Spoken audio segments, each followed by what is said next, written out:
Si beve e si mangia molto bene e i posti sono incantevoli. Molto bello, il panorama fantastico, vino incredibile. È un'esperienza particolare e bisogna valorizzare questo tipo di proposte.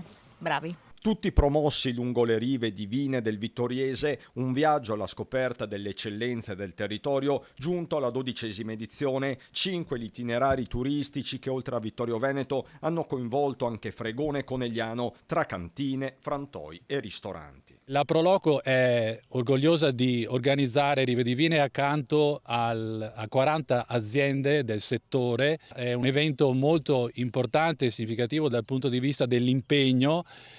Però io credo che sia l'evento che più di tutti dia una identità territoriale al vittoriese. L'obiettivo è la qualità, lo sguardo è quello di far conoscere meglio eccellenze e elementi importanti del nostro territorio, a partire dal settore agroalimentare, ma non solo. Pensiamo all'Osservatorio di Piadera, che è un elemento assolutamente di prestigio che pochi nel territorio del Veneto possono contare. Abbiamo una partecipazione ormai, posso dire, internazionale, con persone che magari casualmente sono dalle nostre parti ma hanno scelto di partecipare all'evento, come i coreani, gente degli Stati Uniti, ma quello che è importante è capire che più del 60% di persone vengono dalla zona, dagli fuori della provincia di Treviso. Sapori e paesaggi che fanno così letteralmente il giro del mondo. C'è tanti prosecco e anche bellissime persone, anche artigiani,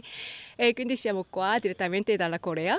E anche altre persone dalla Ghana in Africa, quindi noi abbiamo bevuto 3 prosecchi, anche salami, anche tantissimo.